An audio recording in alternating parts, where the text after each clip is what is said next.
जरा लक्ष क्रिकेटमध्ये कमीच झालं, कारण ग्रॅज्युएशन तर मुख्य होतंच माझं. तर ग्रॅज्युएट तर झालो, पण क्रिकेटमध्ये मी काही 2 वर्षात जास्ती माझं काही झाली नाही कामगिरी. म्हणजे 54-55 काही कामगिरी झाली नाही. पण SMS Productions निर्मित जर्नी माझं स्कल्पचरमध्ये मात्र कामगिरी केली मी. 54 साली मी हा पृथ्वीराज कपूरचा केला. त्याला हिस्ट्री आहे. ते आले होते त्यांचे हिंदी ड्रामासाठी तिथे, to put up the Hindi drama. पण तो फाईन आर्ट्सचे असल्यामुळे त्यांना, आणि फाईन आर्ट नुकतीच स्थापन झाली होती 49-50 साली. त्यामुळे ते आले होते बघायला फाईन आर्ट. तर ते आमच्या स्टुडिओमध्ये आले स्कल्पचरचा. त्यावेळेस स्कल्पचरमध्ये म्हणजे एकंदर मुलं 30 असतील, 30 फाईन आर्टच्या संख्या सांगतो आहे. त्याच्या स्कल्पचरमध्ये आम्ही चौघं होतो फक्त. त्या स्कल्पचर कोणी येत नव्हतं, कारण पुढे काय होणं माहीत नव्हतं त्याचे. तर तो आला, त्यांनी बघितला स्टुडिओ. तो परत जात होता. तर आम्हाला काय वाटलं, आम्ही सहज त्याला विचारलं, म्हटलं आप जरा बैठते हो की हमको का पोर्ट्रेट बनाना आहे. कारण त्याची पर्सनॅलिटी अशी होती की कोणी त्याला सांगेल. तो म्हणे अच्छा कितना टाइम लगेगा. म्हटलं 3 घंटे लगते, कम से कम 3 घंटे. अरे इतकी का फुर्सत आहे, लेकिन चलो. मग काही नाही, पुन्हा थोडा विचार केला. मग म्हणे ठीक आहे चलो, मैं 1 घंटा खडा रहता हूँ. मग आमची धावपळ सुरू. 1 तासात करायचं म्हणजे कधी आम्ही शिकणारे, ते काय आम्ही प्रोफेशनल नव्हतो. पण त्यांनी आम्हाला म्हणजे मुलं काही शिकतायत ते एन्करेज करण्यासाठी त्यांनी आम्हाला 1 तास दिला. म्हणजे एवढं. तर तेवढं 1.5 तास उभा होता संबंधपणे. आणि तेवढ्यात मी स्कल्पचर ते केलं 1.5 तासात.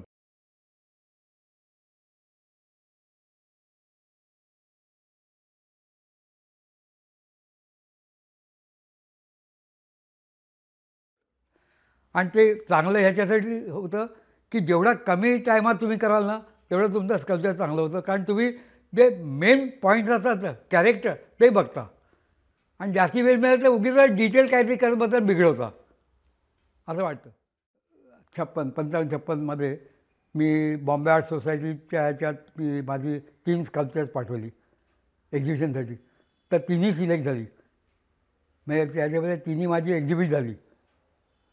तर आणि एकात मला गव्हर्नरचं प्राईज मिळालं, आणि दुसऱ्या एकाला हायली कॉमेंटेड सर्टिफिकेट, आणि तिसरं नुसतं ठेवलं गेलं.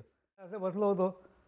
तर भागवत मी पेपर बघितला, त्याच्यात ते ॲडव्हर्टाईजमेंट त्यांनी वाचली. इटालियन गव्हर्नमेंटची स्कॉलरशिपसाठी आलं होतं काहीतरी, आणि त्याला BA फाईन आर्ट झालेला. मला त्याला ते प्राईज मिळालेलं होतं, आणि ग्रॅज्युएट पण होतं.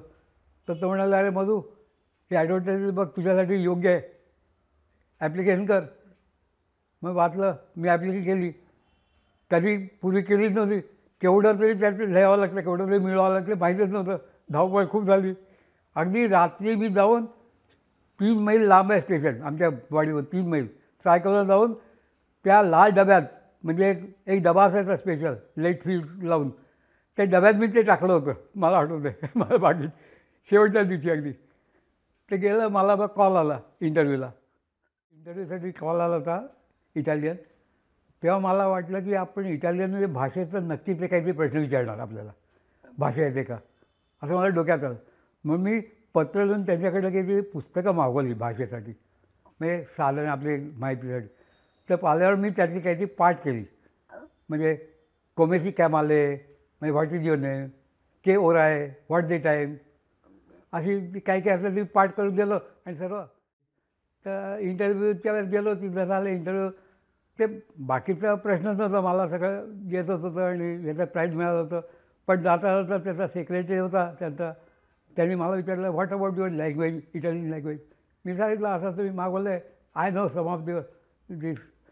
ते म्हणे व्हॉट इज. तर मी त्यालाच म्हटलं कोमेसी काय मानले, म्हणजे तुझं नाव का, म्हणजे त्यालाच मी विचारलं. तर ते सगळीकडे हसा पिकला ते बाकीचे. त्याला गंमत वाटली असणार बहुतेक. तर मग तो म्हणा ऑल राईट यू मे गो. तर म्हटलं तांते ग्राचे, म्हटलं थँक्यू व्हेरी मच असं म्हणून मी उठून निघलो. तर मला जाता जाता की हसण्याचे आवाज येत होते. म्हटलं पण आपण बहुतेक बाजी मारली. हां, त्याच्यानंतर मला इटालीला जायला म्हणजे स्कॉलरशिप मिळाली. मग आता सगळं सुरू झालं. तर कपडे, आणि तेव्हा काय ट्रंक घेऊन गेलो होतो मी. सूट शिवा आणि टाय, आणि हे झालं बापरे. म्हणजे खूप धावपळ आणि सर्व झाली.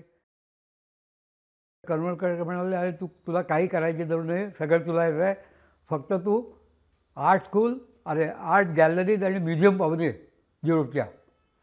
म्हणजे त्यावेळेस 56 साली त्यावेळेला कंटेम्पररी आर्ट म्हणतो ना, म्हणजे त्यावेळेचे काय मुवमेंट आहे आर्टमध्ये ती तुला कळेल, त्याचा मग उपयोग होईल पुढे तू काही करशील काम तर. आणि नंतर त्याने सांगितल्यापर्यंत सगळं युरोपची टूर केली 3 महिने. त्यांना मग रुजू झालं मेयो कॉलेजमध्ये. म्हणजे एक डिपार्टमेंट नवीनच मी सुरू केलं. तिथे स्कल्पचर नव्हतं पहिल्यांदा, पेंटिंग होतं फक्त. तर नवीन सुरू केलं तर 5 वर्षाची 5वीतली 6वीची मुलं होती.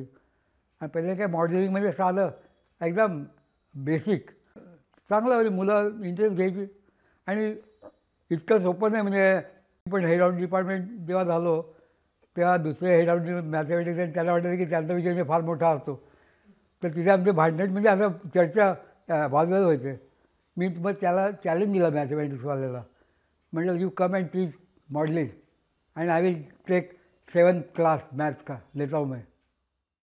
नाही माझं तर म्हणलं की वयात येण्याचा काही प्रश्नच नाही. तुम्हाला आवड आहे तर तुम्ही जोपर्यंत तुमचे हात चांगले थरथरत नाहीत, तुमचं डोळ्याचं काही करायचं असेल, पेंटिंगमध्ये काही डॉट द्यायचं असेल, तुझं असं असेल तर डॉट झालं शक्य नाही तर.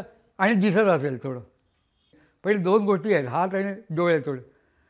हे असेल तर माणसाने जोपर्यंत होतं ते करत राहावं म्हणजे असं मला वाटतं. आणि त्याच्यामुळे मला वाटतं ब्रेन पण शार्प राहतो, म्हणजे तो गंधत नाही असं वाटतं.